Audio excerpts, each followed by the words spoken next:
Good afternoon, friends of the Museum of South Texas History and friends all over the world. Welcome to the September 2024 edition of Museum Pláticas. My name is Francisco Guajardo. I'm the Chief Executive Officer of the museum. Today we have something a little bit different. I think as special as any other program we've done, but this was different because this is where the museum attempts to go scientific. And so we're going to attempt to go scientific because of two reasons. Number one, we just opened an exhibit last night that features and highlights and tells the story of the meteorites that landed in Starr County last year, February of 2023. And so we have an exhibit right now up on the second floor of the old 1910 Hidalgo County Jail, and it is a beautiful exhibit that where we borrowed these meteorites from the owner of the ranch, the family that owns the ranch where these things landed in February of 2023. And so we have that exhibit, and so we're kind of going like science crazy here, but also attempting to put this in historical context. What does this mean to South Texas? What does it mean to northeastern Mexico, and that sort of thing? So it's a fascinating, compelling narrative there. So that's one reason why we're kind of going science. And then the second reason is because we have an astronomer today with us who will be our guest. And so her name is Liliana Rivera Sandoval. And so I think that this promises to be a very, very interesting and exciting conversation, an exciting plática that I will be having with Liliana. So when we come back, we will begin the process of understanding Liliana, who she is, how she came here, and what it is that she represents, which I think is a beautiful thing, and a bit of an oral history with her. So stay with us, and I look forward to this conversation. I hope you do too.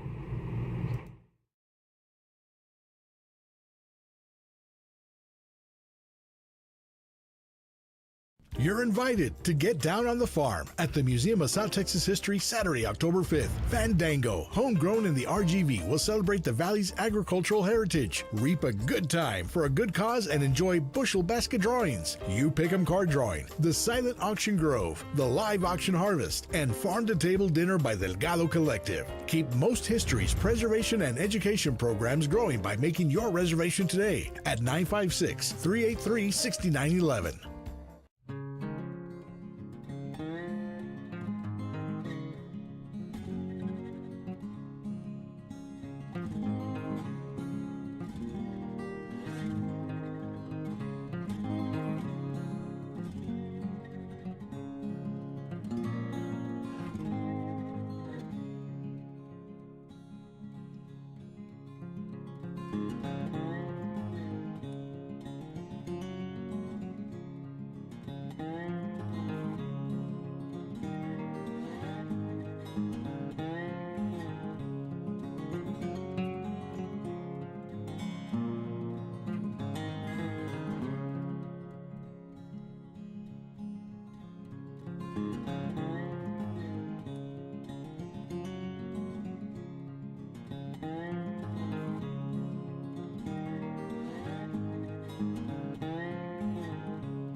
All right, welcome back, friends. Francisco Guajardo from the Museum of South Texas History.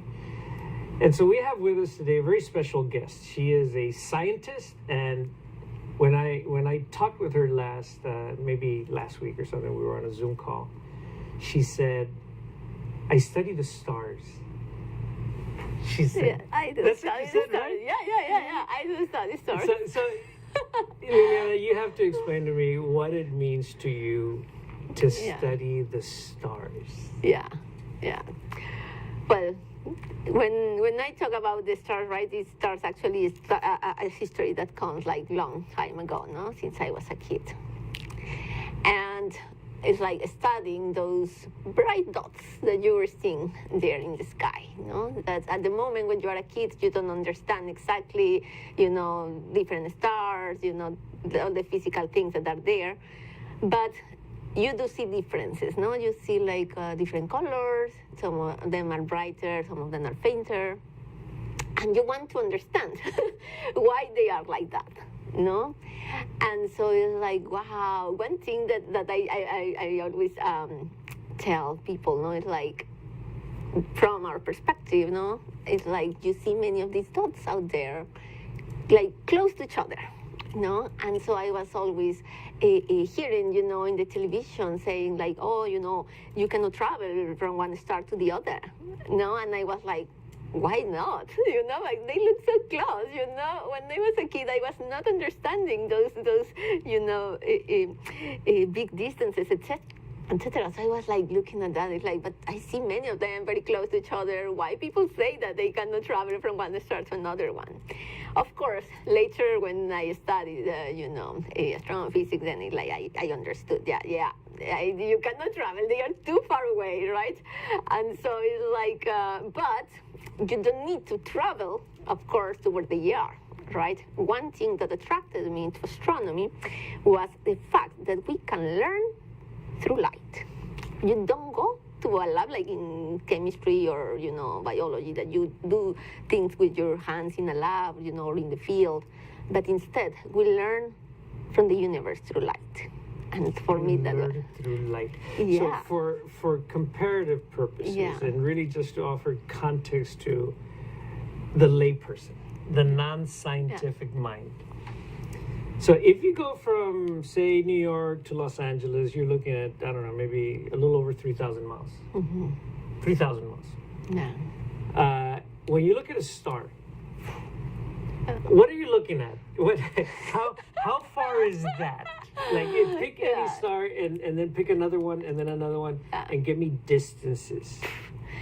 So the numbers are so large, right, that we define our own distances in astronomy, our own units, let's say.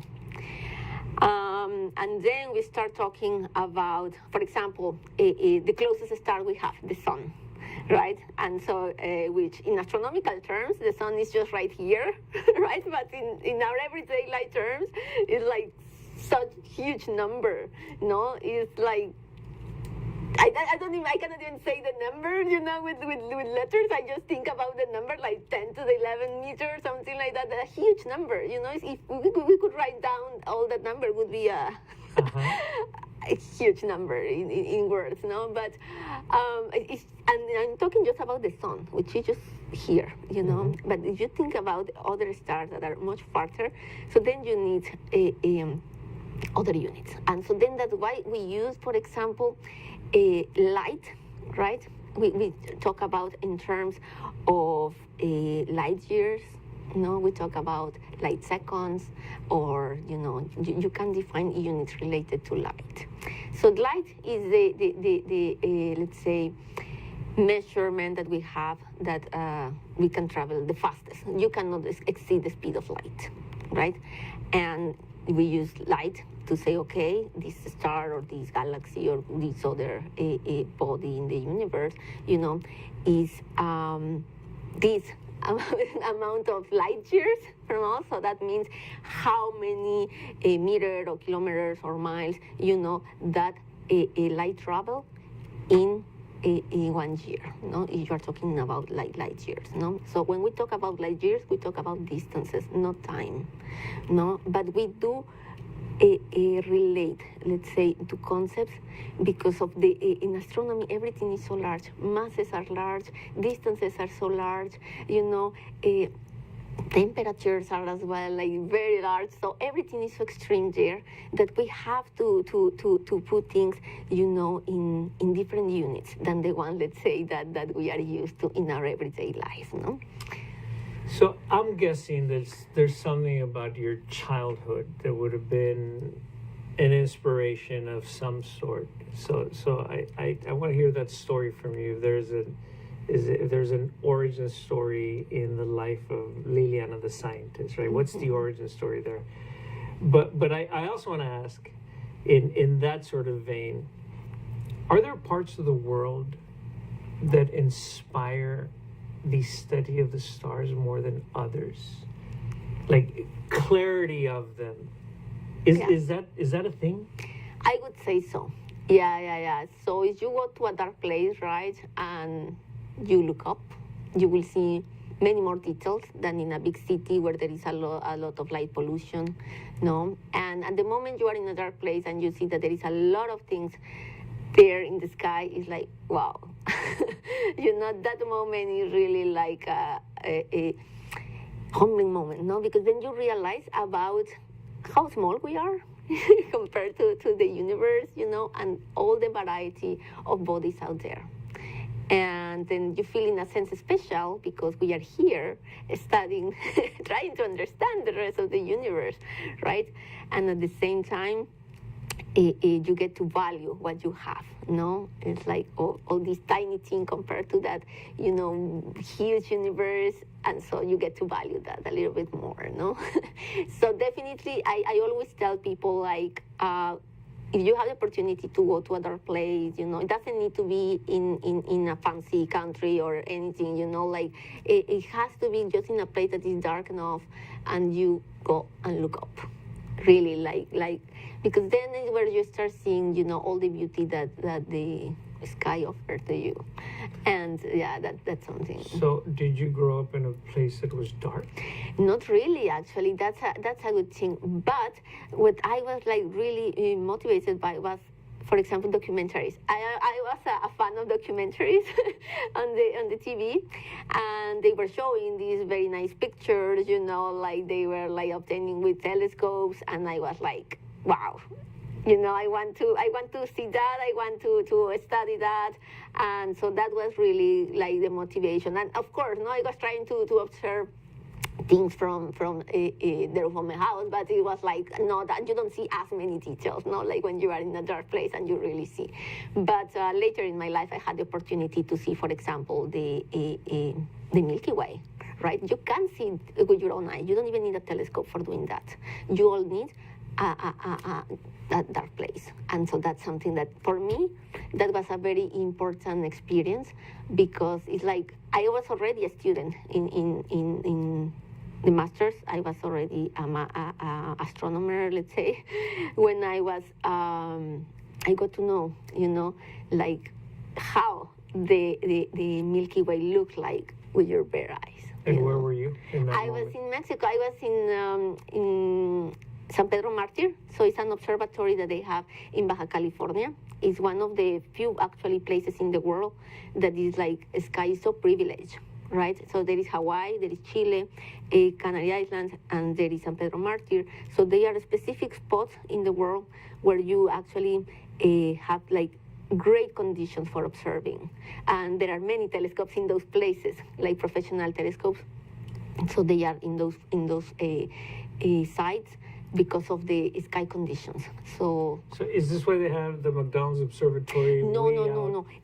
Sorry. Yes. So the McDonald, exactly. The McDonald Observatory is a bit exactly like a bit out, rural. Away You from need light. to be right, Yeah. but still the McDonald has great conditions. But there are places that they are even better. Even better. Yeah. So you need to have a combination of altitude, of humidity. You don't want a lot of humidity. You want to have like a clear sky. You want, in principle, a dry place, and then Yeah, so it's a combination of several things, right? And of course, you don't want like a city surrounding you because of light pollution, no? So you want to have a place that is like dark enough for you to actually obtain as much light as possible from the different bodies out there. So. Yeah. Where was it that you were when you were watching those documentaries? And how old were you? Where did you live? Where's your family from? Yeah, so I'm from Mexico. I grew in Mexico. I stayed in Mexico until I started my PhD. So, okay, Mexico is a big country, right? Yes, and So I've been moving around. Yeah, I was born in Mexico City, but then early in my life we moved to Veracruz, towards the Gulf of Mexico. Then for my bachelor's, I moved to Puebla, and then for my master's, I went back to Mexico City, to UNAM there, and then from there is where I went to the Netherlands for my PhD. Yeah. And when you were a child growing up in Mexico City, were your parents educators? No. What did your parents do? Or No. what do they do? Yeah, so my mom was at that time, she stayed at home, right? And my father had a truck. Now he retired, but he had a truck. And so he was like doing like transportation of, different things there, like especially some flour and things like that. So they were putting things in the truck and he was transporting them all around the country. And so, no, they were not, let's say, educators. So, but I had access to the television, and so it was like I was always watching, documentaries of animals or the space, and it's like, yeah, so they were already very supportive. Is there a particular Mexican channel that broadcasts, like here in the United States? Well, now it's all over cable, but there was PBS, the public broadcast system that showed documentaries. Was there a particular one in your experience in Mexico? So there was Canal 11, which was one of the ones that was like showing some documentaries, but I was actually having cable. So I was getting like Discovery Channel, Nat Geo, all those channels I was like watching, especially Discovery Channel at that time, Were they in English or in Spanish? No, in Spanish, in Spanish. And then it's like, first thing I would say, like me and I would say maybe 90% of the astronomers in the world is you want to become an astronaut, right? So I was seeing all these, documentaries where the astronaut went to space, and it's like you want to experiment that yourself, no? And so I actually wanted to become an astronaut, no? But early, I realized that I was not really qualified for being an astronaut. You need to have certain health requirements, etc. But then when it came to think about like, okay, wait, you don't need to go to space to study space. It's like you can actually being in your office and study the universe through images, through spectra, etc. And so you get to know what is going on out there without being outside there. So you went from Mexico City to Veracruz at the age of what, you said? 4 years old. At 4? Yeah. So you grew up in Veracruz? Yes, basically I say, I say like I grew up there, and then, and a mix of everything. And so you were, what, 17, 18 when you went to the university? Yeah, 18 years old, so I moved to Puebla. To Puebla. And you went to Puebla because? Because of studying physics there. Yeah.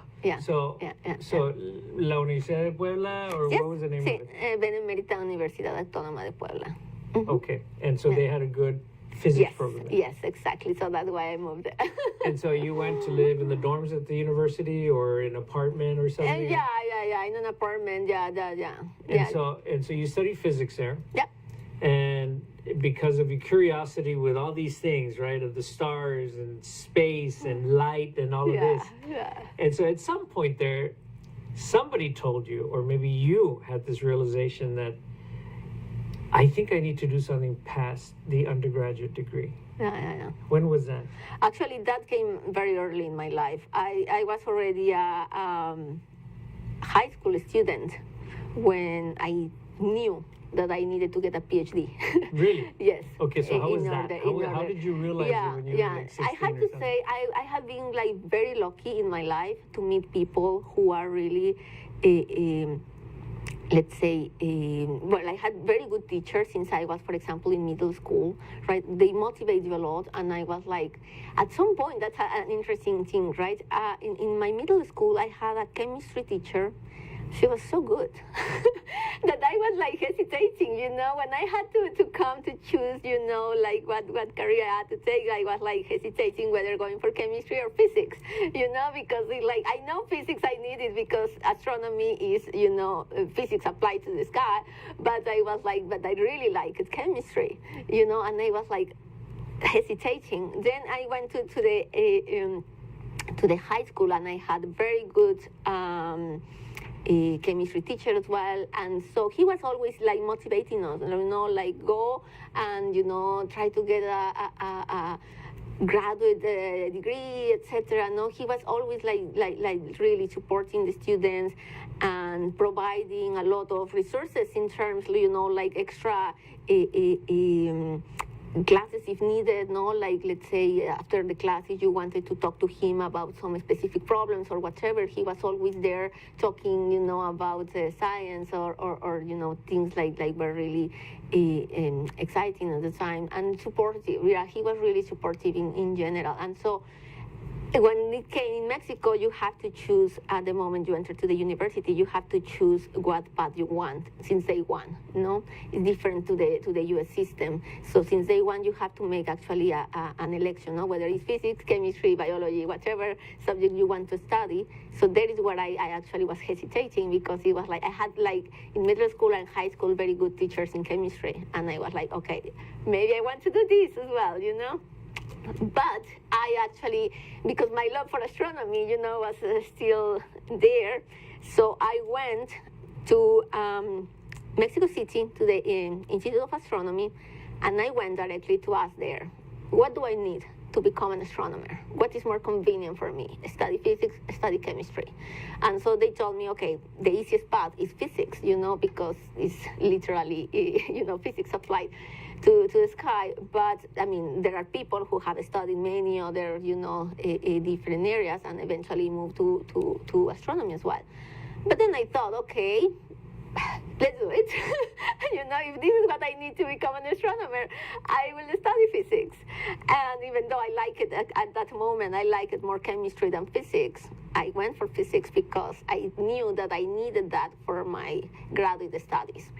And so, yeah, so I finished my bachelor's in physics, and then I knew that I needed to do a master's and a PhD, you know, and so it was just a place I had to choose, not where. So I went to Mexico City for the master's in astronomy. And from there, because for the PhD you are already kind of specialized, what area you want to do exactly is where I decided to do it in the Netherlands. Yeah, yeah, it was the opportunity there. Which institution in Mexico City? So at UNAM, yeah. So Okay. yeah, it was UNAM is Institute of Astronomy, which belongs to UNAM in Mexico City. There are actually like different institutes of astronomy in Mexico, right? But the one that closest to me, let's say, and the one that attracted the most to me was the one in Mexico City. But there is one in Ensenada, where actually is, let's say, closer to the observatory where I saw the Milky Way. So there is as well, in Puebla, there is as well an institute for astronomy, optics, and electronics there. But the areas that they study are not really the ones that I like it. So the areas that I like it were in Mexico City, and so that's why I moved there. But there are other places in Mexico. When you were in Veracruz going through the equivalency of high school, all that was in Spanish? Yeah. All my education basically was in Spanish, you know. Puebla, Spanish? Yeah. Mexico City, In Spanish? Yeah, classes are always in Spanish, yes. Textbooks in Spanish? No, the textbooks are, it depends on you a bit.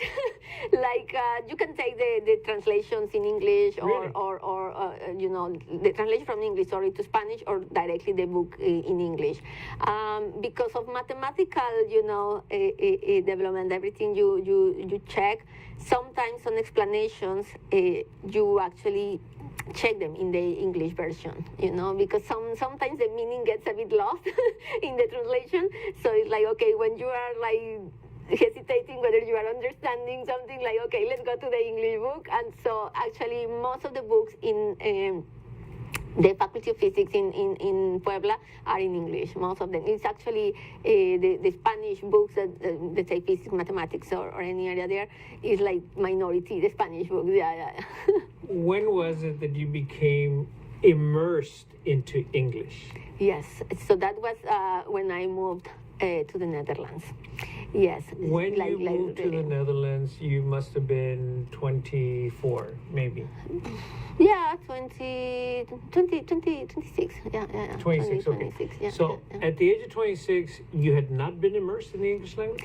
I mean, you get contact, right? You get to read a lot of things in Mexico. You get, to write things as well. But especially in Mexico City, the practice, practicing speaking English is not, let's say, at that time, because now there is a lot of social media and things have changed a lot, right? People are into many languages now, but at that time it was not something like easy to practice, let's say, in everyday life, no? So you probably practice it in the class, no? In some class in English, because we actually receive classes as well, specific classes for language, no? You have to get at that time four classes of foreign language, and so it was English, the one I took during my bachelor's. But if you want to go, I don't know, to the supermarket or things like that, you speak Spanish. You don't speak English, right? You don't really practice the language. So you read it, you understand perfectly, you can write it, but listening and speaking it, that was for me a problem. Let's say, no, for other friends that I had, they actually had no problem. For them, it was like somehow, easier. But for me, that was a bit of a problem, let's say, no? Because listening sometimes is like, okay, the accents and things like that was for me a bit more challenging, let's say. So I started, let's say, speaking English like fluently when I moved to the Netherlands, because either it was English or it was Dutch, and I was speaking not Dutch, so I had to do it in English. And no Spanish either. And the Spanish either. I mean, Wow. you can speak Spanish by yourself, because nobody will understand you. But do you remember the time when you, like right now, I think you're thinking in English? Yeah. So this is part of why we had this conversation before, when you asked me, we're going to do this in English or in Spanish, because there's this cognitive kind of adjustment that needs to be made. Yeah. But at some point, like now, you're very cognitively flexible, so you can move from one to the other. Yes. It doesn't take you as much like lead time. You remember a time when you were able to do that transition, that flexibility, when you had that flexibility? Yeah, so it was, again, when I was in the Netherlands, because it was like, at the beginning is, the thing is, the rules, the grammar, but when you're learning a foreign language, you feel ashamed to speak in it, right? Because you feel like you are making mistakes, and I still make lots of mistakes, sorry, but at least I am not as ashamed as I was before, no? And so... Well, I have to say, you're actually very good. You are very clear, very coherent. I think your English syntax is very impressive. Thank you. And I mean, I'm sure that you've been diligent about your practice of it, but thank you. It's very strong. Your command of the language is strong. Thank you. Yeah. So it's always that thing, no? That you know the rules, you know everything, and you just feel like, ashamed maybe, because you feel like, oh, I'm going to make a mistake, people will not understand me or something but eventually you say, okay, you start using it for your everyday life, and then you get used to it, and then you lose, you're shameless, and then whatever, no? But, so that came there when I had to practice it for my everyday life, right? When I was in a foreign country, and so it was like, okay, I have to do it, and then I did it just naturally. It came out, let's say, naturally, because I had to use it like all the time, no. But yeah, so it's been just it's always improving. I'm still like improving right now. I learn like new words or like pronunciations, whatever, and it's like, oh yeah, so I'm learning, and yeah. So now I'm trying to. Why the Netherlands, and why not? Yeah. Whatever, a university in California, university in Texas, or somewhere else. That's a great question.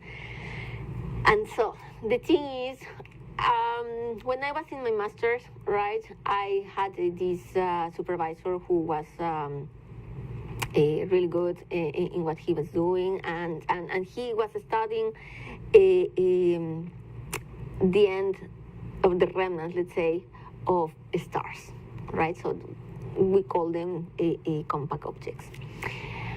And at that time, right, in Mexico, there was only theoretical studies, not much of the observational part, right, of these kind of objects.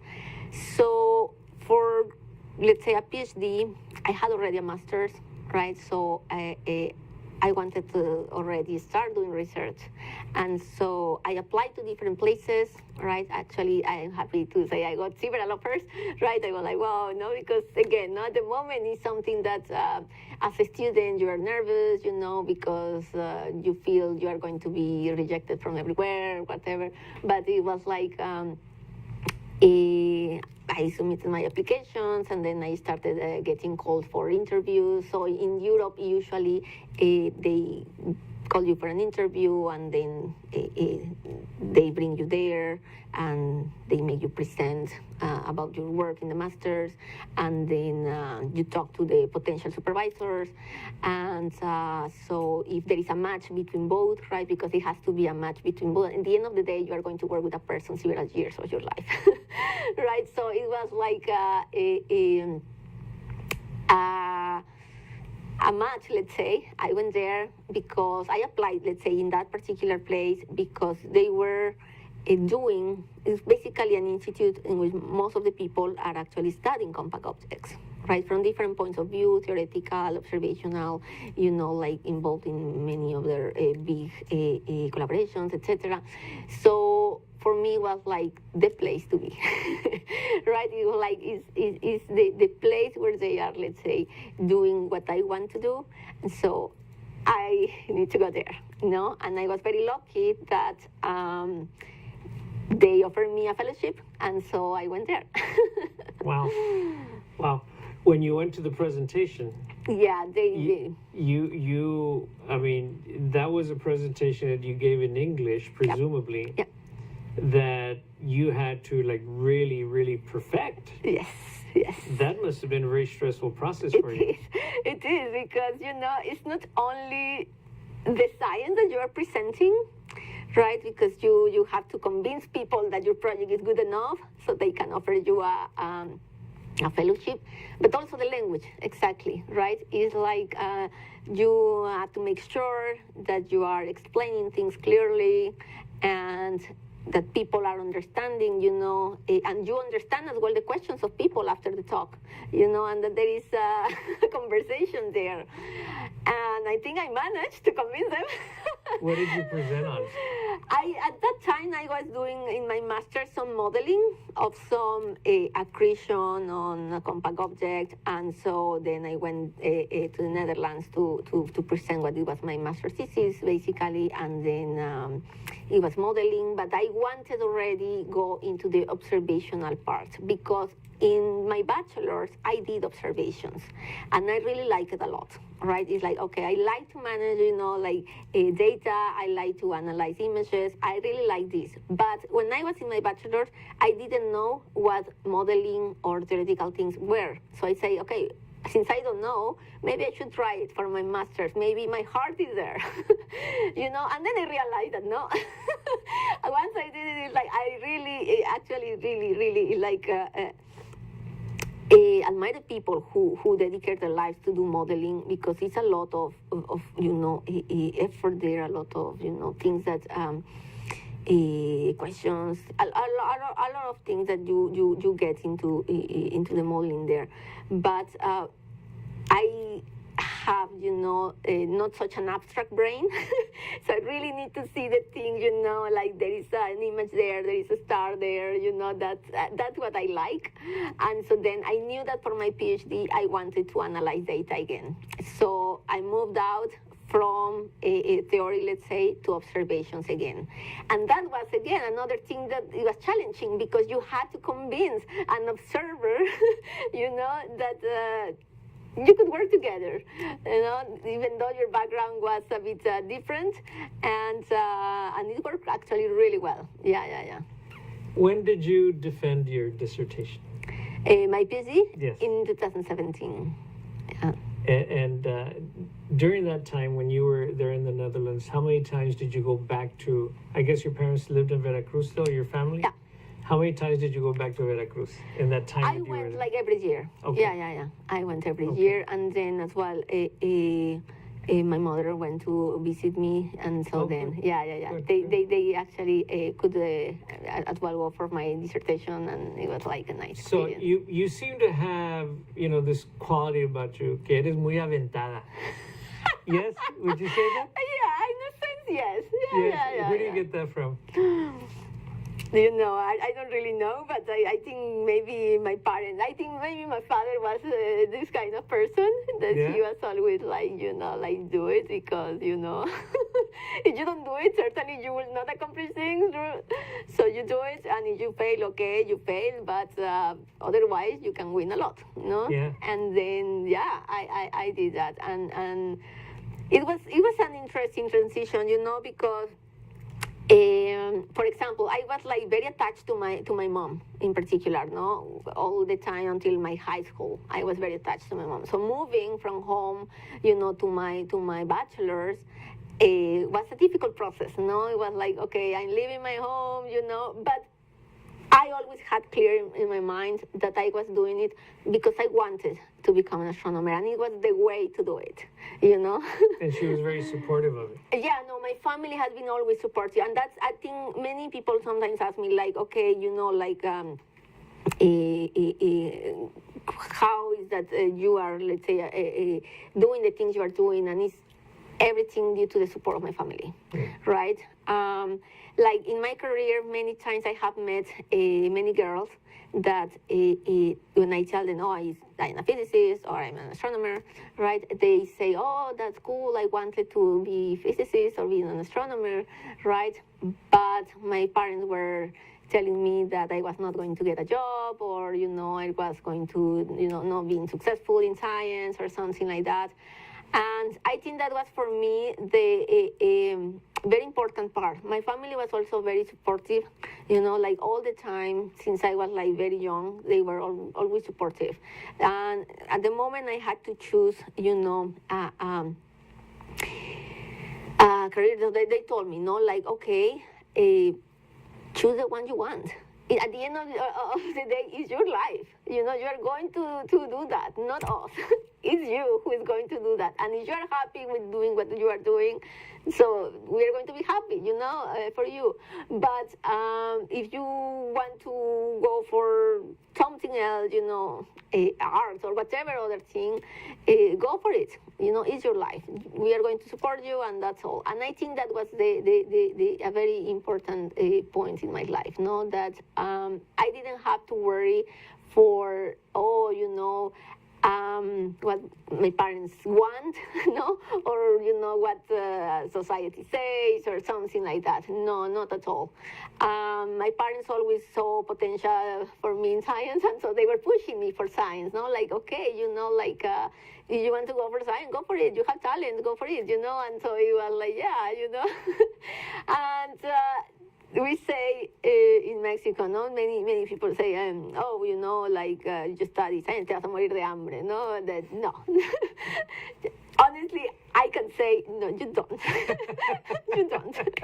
Right? And so that's that you're not gonna die of hunger. Yeah. Yes. You're not a star, no. So Yeah. like, no, you won't. But it's the thing that many girls in particular, no, carry, no. Like sometimes the parents tell them, okay, you go for, I don't know, medicine, or you go for law school, or the most engineering, no. But I do think that there is a misconception there. No, it's like you don't know, you don't start. You study Yeah. science. In fact, you learn a lot of skills that you can sell easily. Let's say in different places. No, so companies now are looking a lot for qualified people in science, and so actually they get very high salaries. No, so in a sense, it's like not really like sometimes the conception is there in the minds of When you defended and completed your PhD in physics or astronomy, in astronomy. In astronomy. Yeah. you then went through a postdoc or two Yeah. or three or what? And Yeah. where? What did you do after that? Yeah, so, well, the master was in astronomy. My PhD was astrophysics, but astrophysics, basically the same thing. And so then from there, if you want to have an academic career, you need to do postdocs, no? And in the past, decades ago, people actually were getting jobs out of the PhD, no? Nowadays, it's not really like that. There are still cases, no, in which there are brilliant people who get immediately the professorship, let's say, after the PhD, but it's like the very, very minority. No, most of us go through a phase, let's say, of postdoc. And from there, I went to, I came to Texas, but not here. I went to Lubbock, Texas, to Texas Tech University. I stayed there. And then, because postdocs are like short-term contracts, you know, and so then you have to move, and it's recommended that you move out, because then you get more experience, you get more collaborators, you get more projects to do, etc. And so then from there, I got a fellowship in Canada. It was pandemic, so it was a bit of a challenge, you know, moving between countries, etc. But I went to Canada and Edmonton in particular. So I was very happy because I got a fellowship there. So when you get a fellowship, that means you have actually the freedom to do your own projects, right? So you propose an idea, and so then they give you the money, and so then you do your own project. You have now the time and the money to develop your own ideas. So I got a fellowship in Canada, and then I was actually the first Latina to obtain that fellowship in University of Alberta in Canada. The fellowship is called Avatvatia. It's for women in astronomy, well, in physics, and mine was in astronomy in particular. And so, yeah, I was very happy that I was, you know, like getting the fellowship. And so I got to work like 1 year on that, actually less, because then I got the position here at UTRGV. And the position you got here was a tenure track position as assistant professor? It is, yeah. It is a tenure track, and it's like exactly an assistant professor here. And so I left my work in Canada to come here. Mm-hmm. What was the appeal of here? Yeah, so there were several things. I am Mexican, so coming to a Hispanic community was, of course, the most, let's say, important point. So there was, you know, the opportunity to develop my ideas with people, you know, that I understand, you know, and I think in astronomy, like in any other area in science, Hispanics are well underrepresented, right? And so for me, it has been such a journey, you know, to land where I am, and I think I can help people, you know, to go where they want, no? Even if it's just a small part, I can, help them. But I think I can make an impact. So that's the word. Before you came to UTRGV, what kind of interaction did you have with students? Did you have any with your fellowship or your postdoc? In Canada with the fellowship, not really, because it was like pandemic, so everybody was like isolated. But I did have experience, and since I was actually a bachelor's student. So when I was a bachelor in Mexico, you have to do a thesis, and you have to do as well a community service, no? Servicio social, we call it, no? And for graduation. So in my case, what I decided to do at that time was to elaborate a mini course of astronomy, right, for bringing it to middle schools and high school students. So I would go to the schools and tell them, hey, I have this mini course of astronomy for free, and all you need to give me is a room with kids, no? And then I will go ahead during the whole week and explain them 1 hour of astronomy, different topics. And so several schools were interested, other ones had already their schedule busy, etc. But so I went through different high school and middle schools there, so I had already interaction with them. Then in my master's as well, I had interaction through outreach, right? So I have been always interested in doing outreach, bring what we have learned in the classroom to the people, no? And then, as well, actually, the outreach started as well since I was in Puebla in the bachelor's, and then it went as well in the PhD, in the master's, you do outreach events, and in the PhD, you have to teach as well students, the undergrad students, so I was like in contact with them, explaining problems, etc.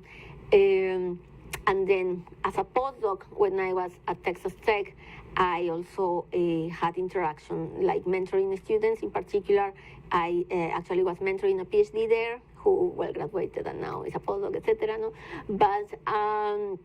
But also some undergrads. Yeah, it's always been mentoring. Yeah. What courses are you teaching these days? Yeah, these days astronomy, introduction to astronomy. Yeah, I teach introduction to astronomy. And in an astronomy class, you have just any class. How many students? It depends on the course and the time. Apparently, some students prefer sometimes than others, no? But for example, the courses I'm having now is like 80 students per group. 80? 80. Okay. Yeah, and you can have, let's say, other courses as low as 25. I'm talking about undergrads, but I have had graduate students as well. Last semester, I gave a course for graduate students, and then the group is very reduced, like 80 students. So, if there's a course of 80 in an astronomy class, would that be an introduction to astronomy? How many male, how many female, typically? That's a good question. I would say maybe 50-50, I would say, a Really? little bit. Yeah, 50-50? yeah, because it's for non-science majors. Mm. Yeah. And The when classes it's are for teaching. science majors, what's the percentage of female? That's a good question. I don't know, honestly. Okay. But I expect, give the statistics, much less female. How do the students respond to astronomy? I see all kinds of responses because this is a class for non-science majors, right? So we have students from all areas, and then you see all kinds of reactions, no? Like students who are, for example, in education, no, they are like really getting, things here and there. Other people who are not really reactive, and some other students that are really, into astronomy and studying a lot. So you get all range of What is students. it that gets them most excited about astronomy? I think when I start showing them, the applications of astronomy, is because many times I would say not only astronomy, but sometimes people see science like something that is separate from them, no? And the reality is that it's not like that. We are all the time in contact with science, no? And and we are all the time as well in contact with astronomy as well. No, even if we don't realize it, we don't really think about. No, we are all the time in contact with astronomy and the importance that it has. No. The seasons, for example, no, and historically, astronomy has been extremely important for humanity survival in general, no, like knowing when you have to, plant something because there is going to be a rain season or going to be sunny season, etc., and understanding the motion of the bodies out there, like how that will affect your crop, etc. So it's something that sometimes we don't realize, right? That is there, science is there, astronomy is there.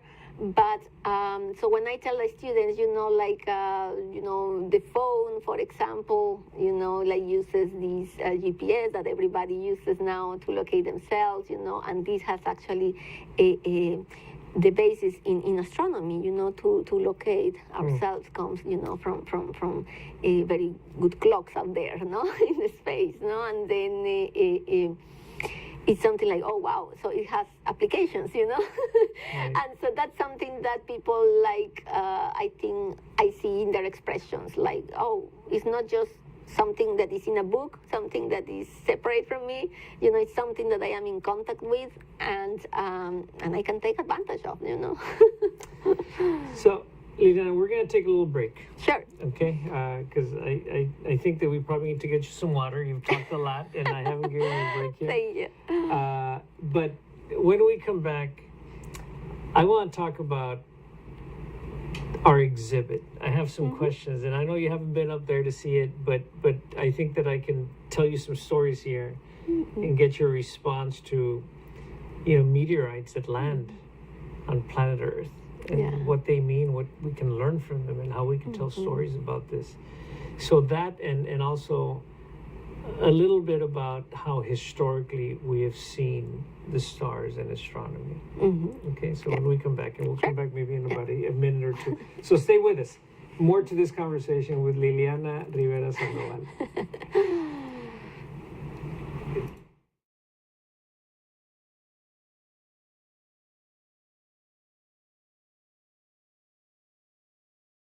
You're invited to get down on the farm at the Museum of South Texas History Saturday, October 5th. Fandango, homegrown in the RGV, will celebrate the Valley's agricultural heritage. Reap a good time for a good cause and enjoy bushel basket drawings, You Pick 'em card drawing, the silent auction grove, the live auction harvest, and farm-to-table dinner by Delgado Collective. Keep most history's preservation and education programs growing by making your reservation today at 956-383-6911.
Welcome back to the September 2024 edition of Museum Pláticas. Francisco Guajardo with you, and we are here with an astronomer, a scientist of the stars. And Liliana, the way you tell this story is so interesting, fascinating as well. I think clearly your personality comes out in this. That you were kind of a go-get-him kind of girl, right? And you go from Veracruz, you go to Puebla, and then to Mexico City, and then you go abroad. Yeah. You go to the Netherlands. Wow, that's a leap. It is, yeah. Right? And then you go and you get a postdoc in Lubbock, Texas, of all places. It doesn't get much different, right? Say the Netherlands and its own kind of like culture, and then Lubbock. Yeah. You must have had a shock there, but we can talk about that over coffee at some point. But then you go from Lubbock to Canada. Yes. And so in Canada, you feel this kind of freedom because it's a postdoc that allows you to have some creative kind of scholarly inquiry. And the first Latina there, you say? Yeah, to get that fellowship. To get that the particular fellowship, yeah. Yeah. And then at some point there, I guess in the beginning of the pandemic, as you apply for a tenure track position at UTRGV, and you get it. And I get it. Wow. So you are like right smack in the middle of your assistant professorship. So I guess by the end of next year, you're going to begin to figure out, okay, where am I in terms of publications and in terms of peer-reviewed conferences and those kinds of things, right? Yeah. Because this is the game. It is a game. You need to be tenured, and you need to to be an associate professor. So you're right in the middle of all this, and you come with this what you describe as a very supportive family, which is terrific, right? And then you come to a part of the world where you see some kind of like cultural reflection in the community. Yeah. And so that gives you a sense of, comfort, but probably also, some good energy. Yeah. Right? Yeah. And you deal with students who you mostly get, right? Yeah. So you have then come to this place where you're in a good spot professionally, would you say? Oh, yeah. Yeah? I consider myself successful, I think, in what I do. Yeah. I would think so. I would concur.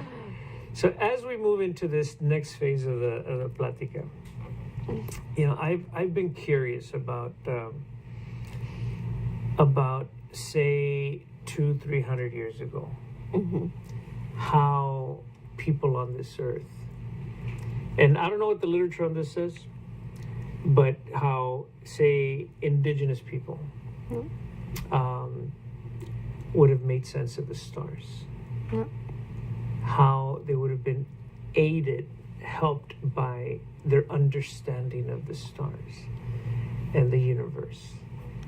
What can you say about that? Yeah, so one thing that I like about astronomy is because it's science, right, that has, let's say, come along with humans. It's the very first telescope, right, that we humans have used. It's our eyes, right? That's the very first telescope, let's say. So people, through observations, got to know the universe, even way before, millennia before the arrival of the telescope as we know it right now, So using this amazing telescope, right, that some people have better than mine, right, but using the eyes only really is for me so impressive how people, accomplish like amazing things, a lot of knowledge, just through observations, careful observations, and dark skies, right? Because that is a big thing, So at that time, of course, there was no pollution, and light pollution, and so a lot of careful observations and understanding, trying to understand first of all our place in solar system,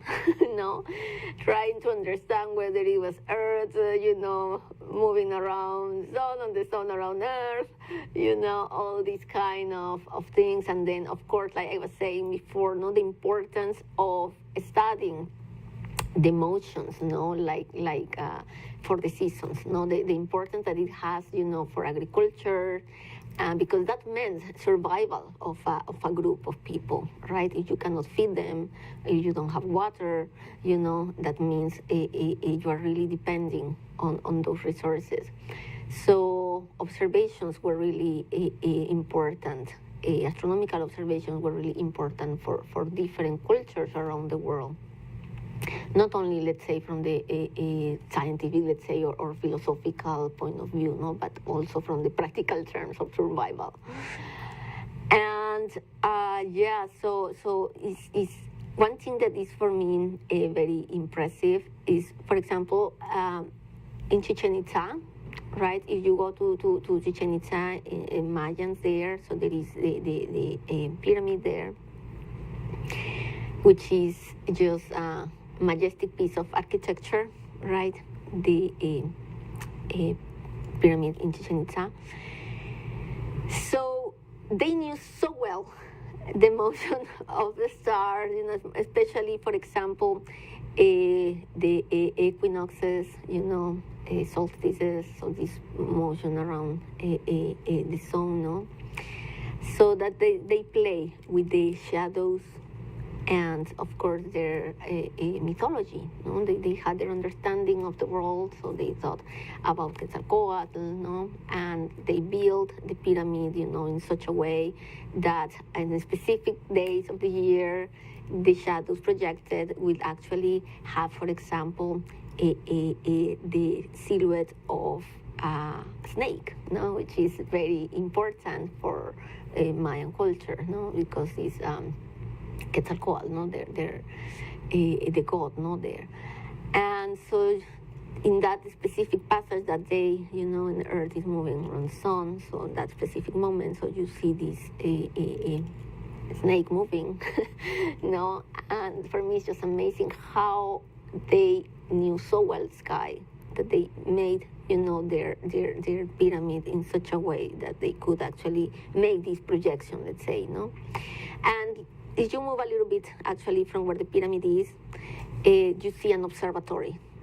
And it's so impressive that the observatory there is very similar to the ones that we still use now, right? So it's basically a circular structure with a dome.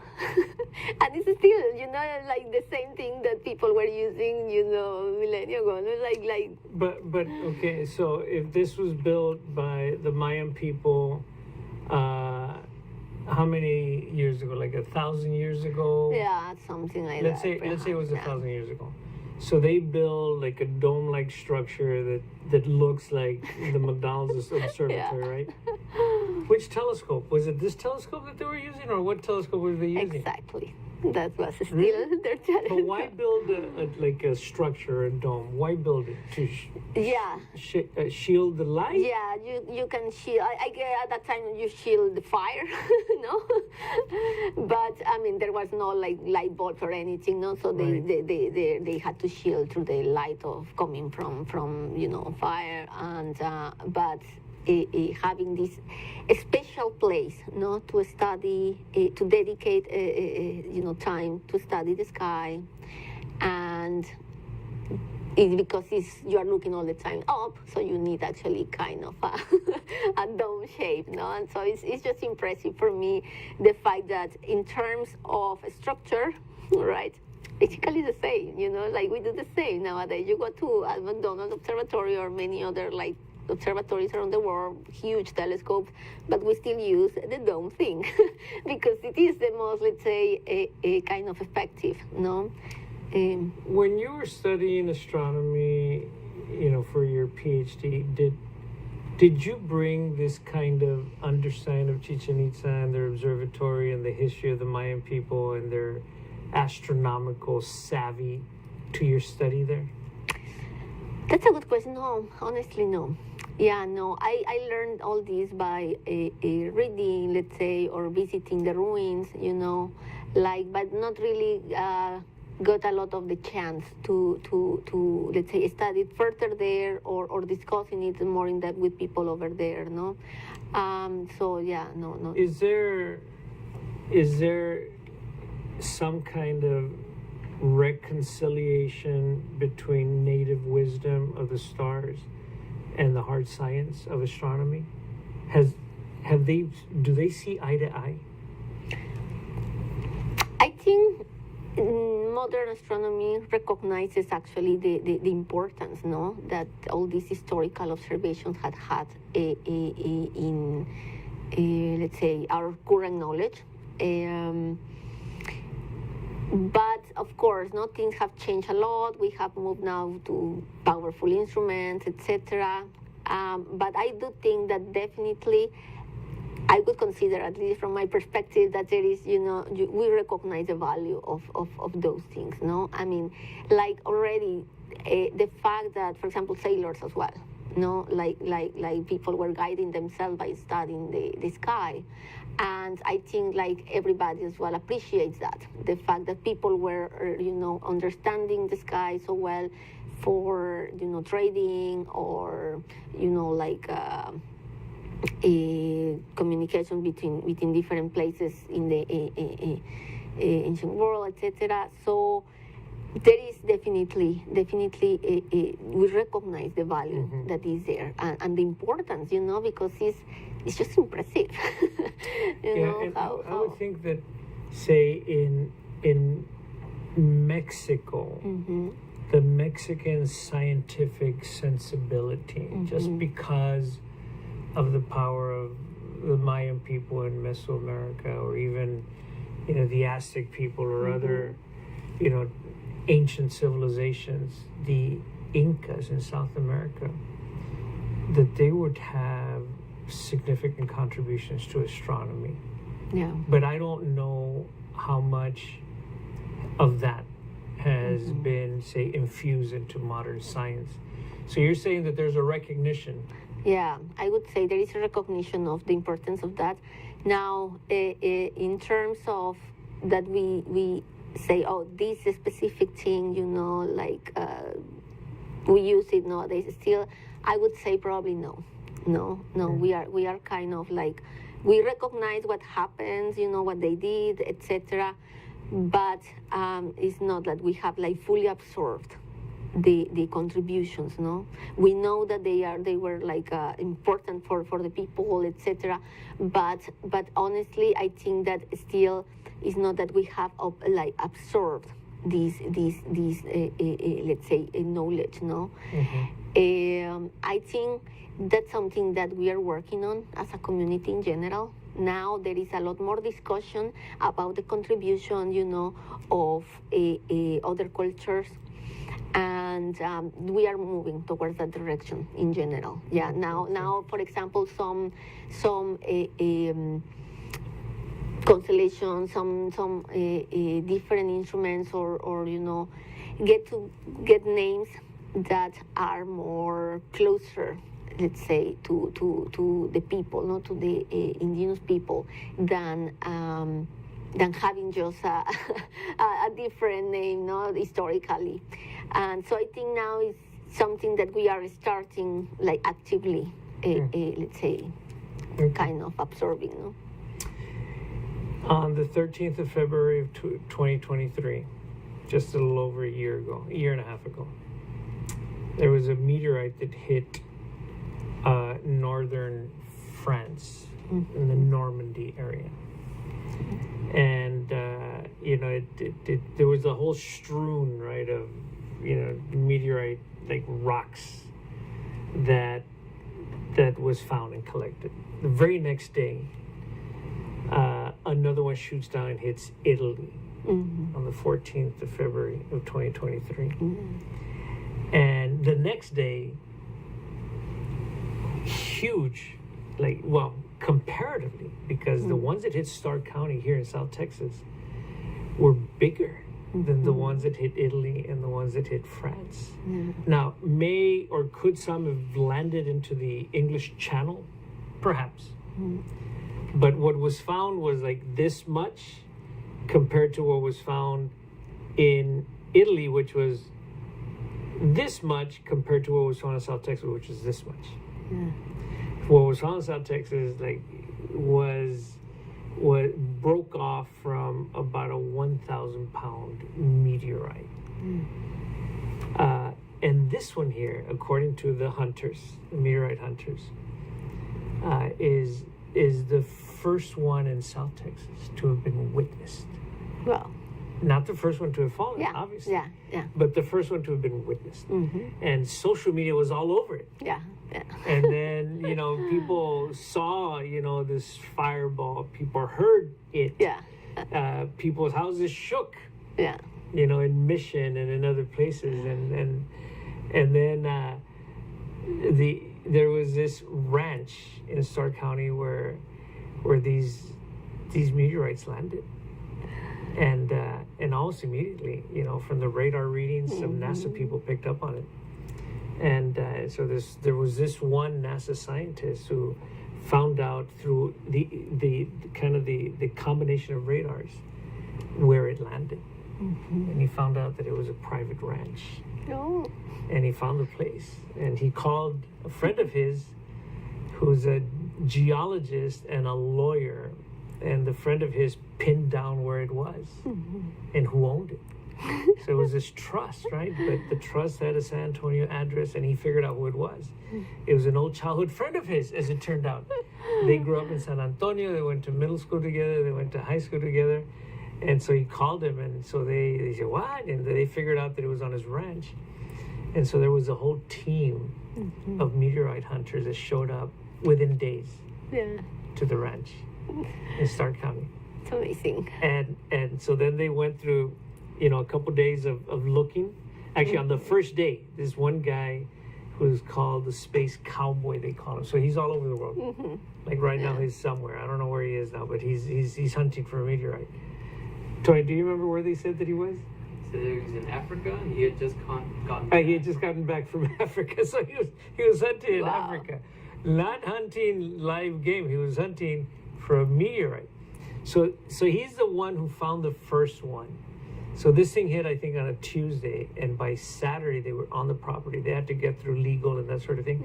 So on the property, and this one guy found one. It was about this big, and so we have it on display.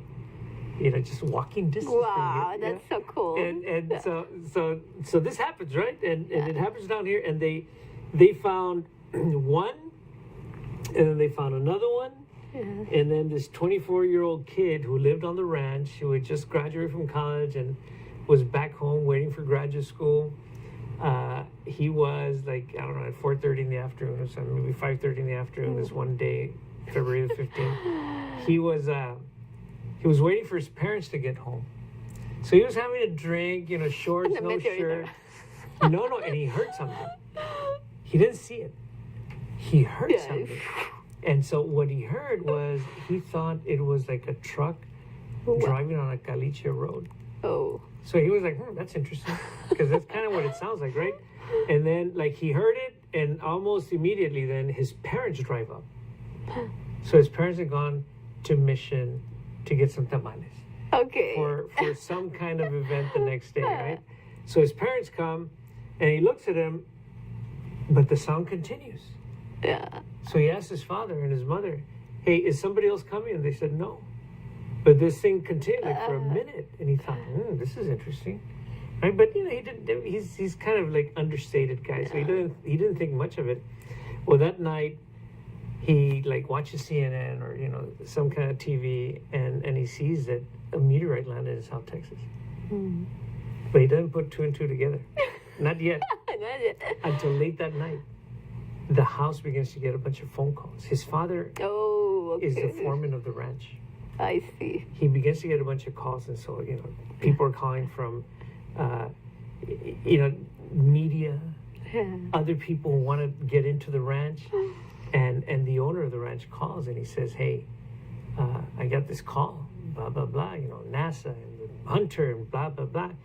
And so this is when the foreman of the ranch, el papá del muchacho que escuchó, is when el papá begins to get a little bit, nervous about this because, people are going to come here, right? And that's when the young man, Ricky, then kind of puts it together. Okay. That's what I heard. Oh, wow. So then these guys go out, and Ricky and his father become part of the hunting crew. Hunting crew. And he wasn't like really an official hunter, but then he found one. Ricky did. So he becomes a hunter. Yeah. And so it is Ricky who really tells the story of this.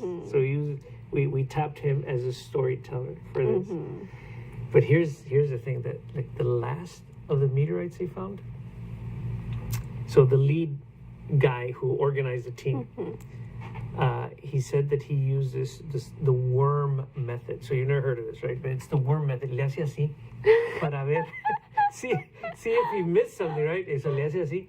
He said he used the worm method, and he noticed, as he was looking like this, that there was a mesquite branch that was splintered. Oh.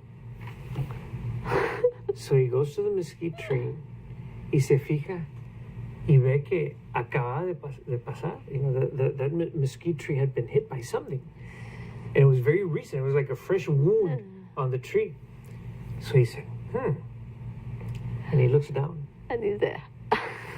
A meteorite was splattered all over the ground. Wow. A meteorite, Liliana, Yeah. hit a mesquite tree and shattered. And And the mesquite did that. it's so What do you cool. think of that? It is amazing. Okay, so then, not only that, the mesquite had,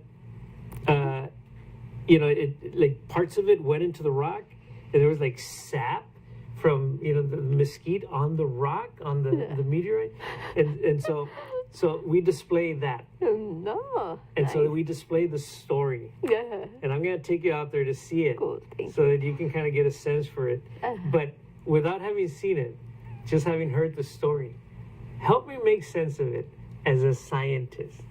It's just amazing. First of all, yeah, it's like having the privilege, right? Because it's kind of a privilege to see and then hear, and have it.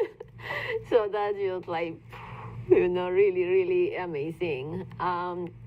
It's like all the time we are getting tons of a stone of meteor, let's say, on Earth, no? Because we are moving around zones where there is a lot of, let's say, a material, no? But not a lot of those rocks make it to the to the ground, no? That's the cool thing about meteorite hunter, no? That they are actually trying to get those things that really reach the surface, and it is.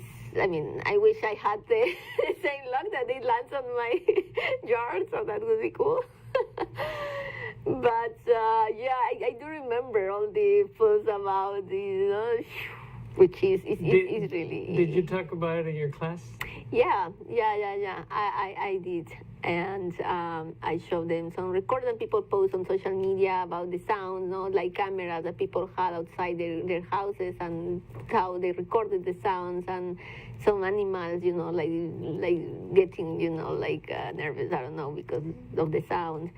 And then, I showed them the recordings, and like some of them, I even remember I had a student who say, "Oh, I think I may have found a piece," but I think it was not.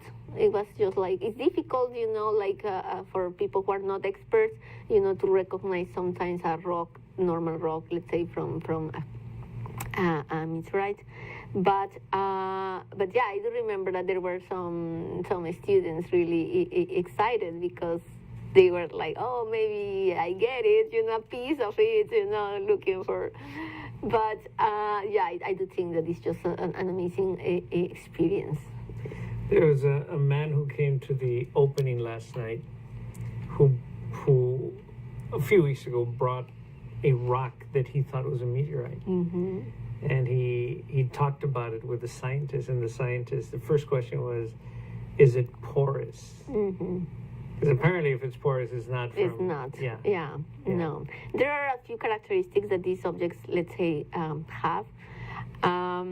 First of all, there are different kinds of meteorites, right? There are some of them that are like rocks, some of them that are more metallic, some of them that are actually a combination of both. And but what happens is that, well, they enter through let's say the atmosphere, so there is friction, and we all are familiar with friction, which generates heat, right? Like we do this to get warmer, and so friction. These rocks come all the way from space, so there's friction with the atmosphere, and so this friction hits the outer part, and then you get, the cross, let's say, is kind of melted, like kind of it has these characteristics that is being, let's say, through a process of heating.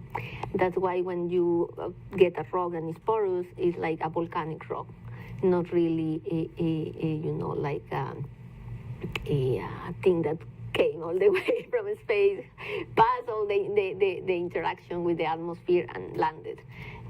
And we are happy actually that this interaction happens because it protects us a lot. It's good actually that the meteorite broke, for example, right? So in the smaller pieces, because the damage of each of those smaller pieces is much less than one big chunk.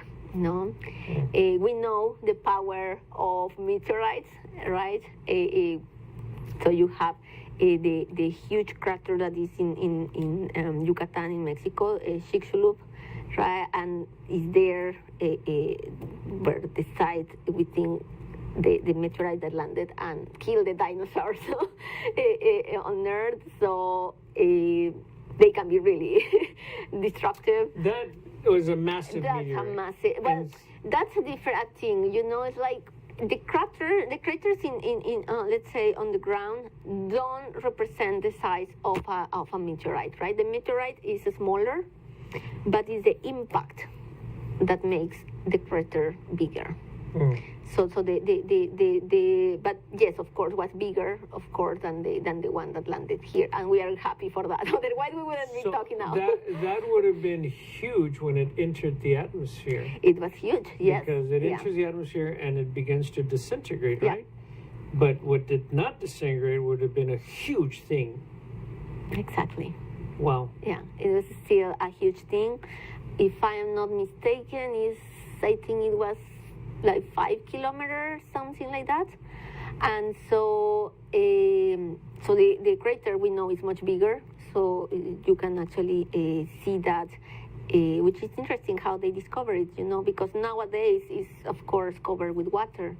Because this crater in Chicxulub in Yucatan is half of it is on the ocean, and half of it is on the land. In the peninsula in Mexico, and so they were doing some oil explorations there when then they realized that there was this Crater. crater there. Is like, okay, wait. And then they started seeing, like doing the studies on the land, and then they saw the other half, because they detected the one on the water, and so then they saw. Then when they started studying, then the land is like, yes, it's actually the other half. So it's a big hole there. And so where would that meteorite have been? What happened to that rock, massive rock? Probably, I don't know if it's still, like it's just the impact and then got burned, like, I honestly, that's a good question, and I will not try to give you Because I wonder if maybe 1,000 or 2,000 years ago, if it would have been used for something. Yeah, my guess is that it got, like deep bird there. It's like millions of years since that happened, fortunately. Right. And so then my guess is that it's covered by the material, millions of years, it has been like, but the impact was so huge that it's actually still, there is a hole there, deep enough that you can detect it with different techniques. So but the size of that hole is not the size of the meteorite that landed. It's smaller, right? But it's the impact that makes the craters much bigger. So in this case, it was good that this meteorite broke in smaller pieces because otherwise it causes damages. So let me share with you what people are saying here. So there's a message here that says, "We're so lucky Dr. Rivera Sandoval chose the path of studying space." Oh, Okay. So thank this you. is one of your fans. She is one of the members of the South Texas Space Science Institute, guiding tomorrow's space science experts. So do you want to say something about the South Texas Space Science Institute? Yeah, so this is an institute that was created last year at UTRGV with the aim to, engage the research in space sciences. And we are in a privileged place, right, where there is now a lot of development regarding space sciences. And so we want to be part of that, and push the community to also participate in space science exploration. Okay. And so there are people here who are posting Mexican flags. And then somebody named Billy Rose de la Garza says, "So nice," and is clapping for you. Thank you. And then somebody says, "Arriba Lobos Buap." Ah, sí. ¿Sí? Yes, arriba Lobos. Sí, Arriba Lobos. Okay, so Buap is what? Puebla. Es Puebla. Benemérita Universidad Autónoma de Puebla. Okay, Es Buap. and so that's the mascot. Is this a soccer team as well? It must be a soccer team, no? Or what? Or just hooray for the mascot? No, it's... Why do you make me that question? I am really into... not No? in the sports. Okay, But okay. it is, I think it's Okay. the soccer team. Is there yeah. a connection that you may know, Liliana, between the meteorite impact and the cenotes? Yes, so that's the thing, right? So if you check, for example, the area in Yucatan Peninsula, so there is a lot of cenotes, right? And there is a lot of cavities there because of impacts, right? And for me in particular, when I was a student and I came to know that it was in Mexico the place that killed the dinosaurs, it was like, what? It's so close. So I was here, ouch. No, in that sense it was like really exciting and, like surprising. I was really surprised. I don't know, for some reason, I thought it was in the middle of the ocean, wherever, but it was like, what? It's really like in Yucatan? It's like, whoa, okay, sorry. But yeah, so that part was like really, really cool. And experimenting here, the fact of these other, smaller meteorites was like super, super, super nice. Yeah. And yeah, so for me, it's like, I think in general, we have been in the valley kind of like very lucky in the last years. We have experimented a lot of astronomical things in the last years, no? Like the meteorite starting with that, then the eclipse last year, the eclipse this year, right? So like two solar eclipses is like not something like, it happens very often. And so then for me, it's like, oh, I'll be happy because it's like, yeah, lots of things to experiment within the short amount of time I have been here. There is an intellectual who was an alum of UT, RGV, UT Pan American. Back in the 60s, her name was Gloria Anzaldúa, who in her book on, she titled Borderlands, published in 1987, she wrote about the healing powers of the cenotes. She spent some time in the Yucatan and went into the cenotes and found them to be thoroughly healing. She found this kind of meta space by being in the cenote. Cool. How about that? This connection between science and social science. And humanities even. Yeah, there is a lot of, let's say, connection actually between let's say the impacts or the remnants, no, of a meteorite impacts, or meteorite themselves, that people, attribute to healing powers. I don't know if it's true or not. She found it to be that. But if it works for some people, then go ahead, Yeah. and I am happy for that, Liliana, is there a question that I have not asked you that you would want to talk about, respond to, a thematic perhaps, or maybe Nothing something? about the sports, definitely. No, it's worse. Not personal, please. Okay. Well, the one who's heckling us through Facebook is a young man named Ociel. Okay. And Ociel is the one who said arriba Lobos. No, Yes, no. Ociel. No, that was okay, but don't ask me about. You're actually going to see him on your way out because he works here. Okay, no. So, Ociel, consider this your 15 minutes of fame. Okay. Liliana, thank you so much for joining us for Museum Plática today. You have so been much. delightful, and I have to say you are quite an inspiration as well. Thank you so much. I think that so many students will be inspired by you. And Thank you so much. And your, I think, life story, but also, I think your disposition as a scientist, because you're a friendly scientist.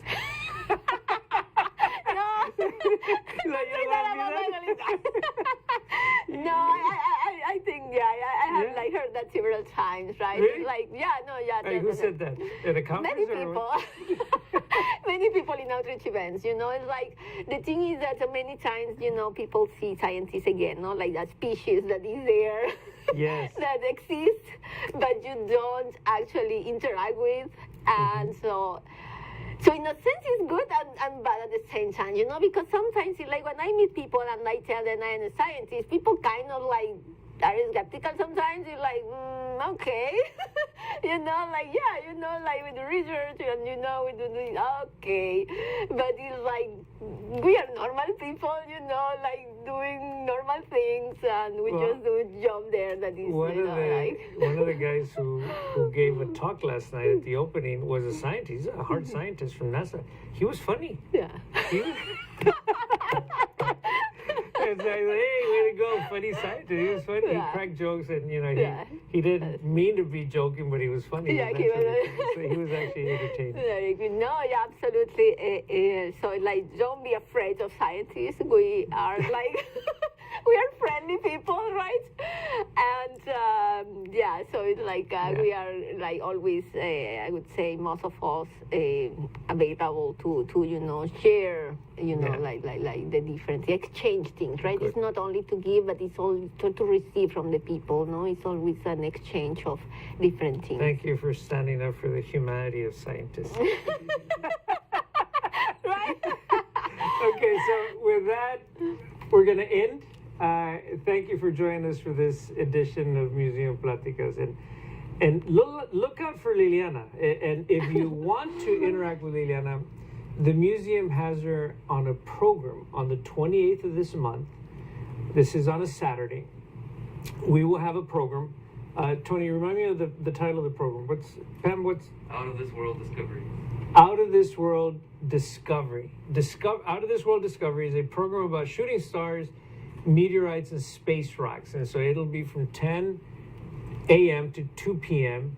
And so you can come to the museum and you can hang out with some scientists. Liliana on that day will be with us through Zoom. But, Liliana is very engaging, in person and in Zoom, because I've had a Zoom call with her the other day. And she was as friendly through Zoom as she is in person. So we hope that you can make it to the museum on the 28th of September. This is just in the next few days. So, is it? What is it? Today's the 20th, so como dicen los mexicanos, en 8 días. En 8 días. En 8 días. Okay. So thank you for joining us, and we will see you next month. May I just quickly Yes, introduce please, something? please. Just like a quick announcement. No, because I was just going to introduce, I have a project which is called Ellas y las Estrellas. It's Ellas Ellas y las y Estrellas. las estrellas. Ajá. So like the girls and the stars. Yes, exactly. That's That's the point. great. Yes, yes. So I have that program running, which is like the idea is actually to highlight the work of a female in astronomy. And sometimes I do perform events with outreach, like as well giving talks or experiments, etc. Last year we had one in Brownsville, and I hope in the coming years as well continue doing it. And so people, when you see that thing around, please join us because it's free entry, and then it's like open to all public, so you can learn as well about astronomy, different topics, etc. So yeah, that's just I wanted to advertise that. Thank you, Liliana. Thank you so much for the invitation. We are so, I think, so lucky to have you. Thank you so and much. I only see good things spotting from the presence of Liliana here. Thank you so much thank for you. the invitation. All right, so we will see you next month. Thanks for Ciao. joining us.